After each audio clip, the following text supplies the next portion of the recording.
সাম্প্রতিক সময় বামেরা একটি ক্যাম্পেইন করলেন, যুদ্ধ নয় শান্তি চাই।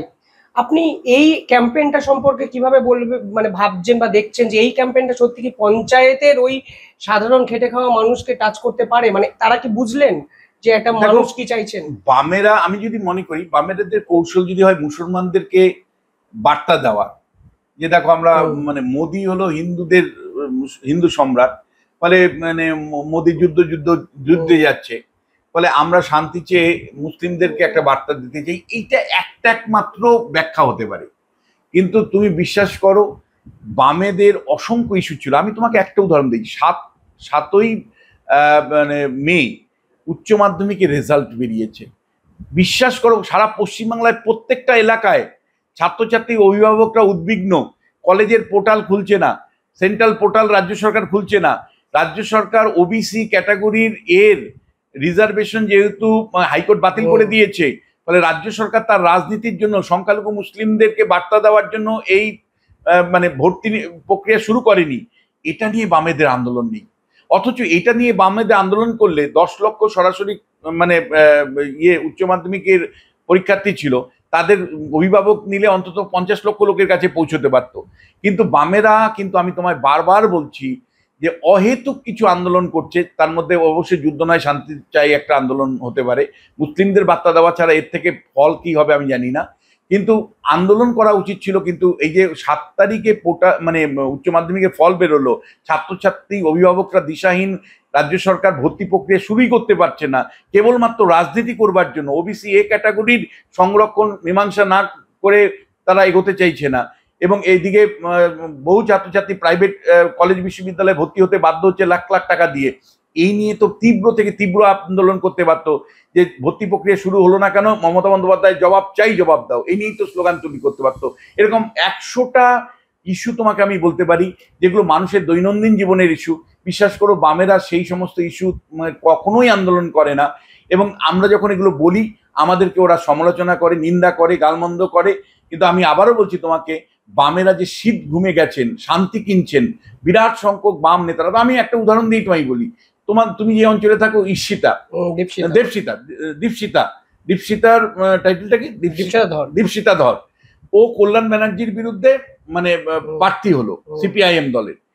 এবার প্রার্থী হওয়ার পরেও হেরে যেতে পারি আমি, মানে 60-70-এর দশকে বামেরা হেরে যাওয়ার পরেও মাটি কামড়ে রাজনীতি করেছে।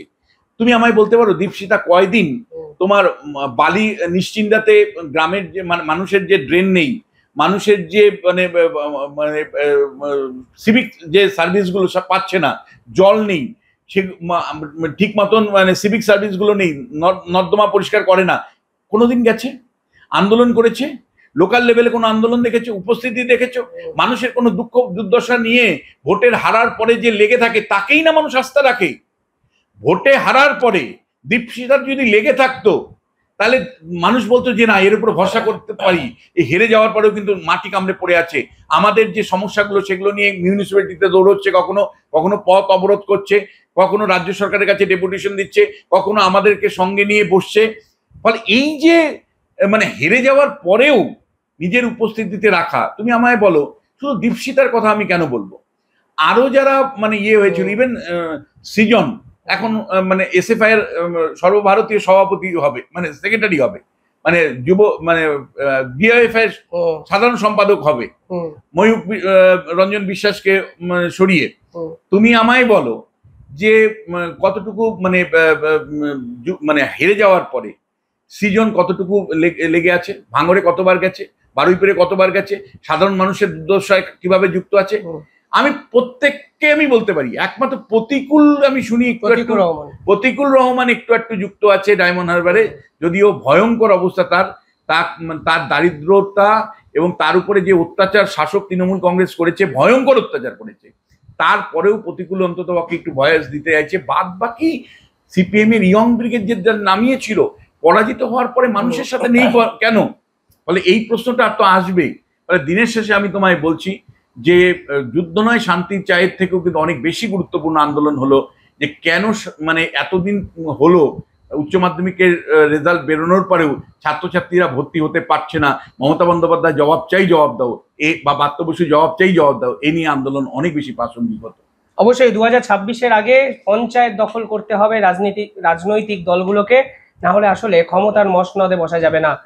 কোন দিকে যাচ্ছে ঘটনা প্রবাহ আরো আলোচনা হবে, বিশ্লেষণ হবে। তবে তার আগে এই বইটা আপনারা সংগ্রহ করুন। মিত্রম প্রকাশনী থেকে বই বেরিয়েছে, এক অমূল্য সম্পদ, এক ঐতিহাসিক দলিল, অসংখ্য তথ্য, অসংখ্য পাতায় অসংখ্য লেখা। 400 টাকা দাম, 450 টাকা দাম। এটা ডিসকাউন্ট 400 টাকার বই, 450 পাতার উপরে বইটি আছে এবং রয়্যাল সাইজের বই আছে। আপনারা কিন্তু সমস্ত মানে অ্যামাজন থেকে শুরু করে সমস্ত জায়গাতেই বইটা মানে ঘরে বসে কিনতে পারেন। আমার দৃঢ় বিশ্বাস আপনারা কিনবেনও। দেখতে থাকুন শিবম দাসের ইউটিউব চ্যানেল, কমেন্টে জানাবেন আপনারা কি ভাবছেন। ধন্যবাদ।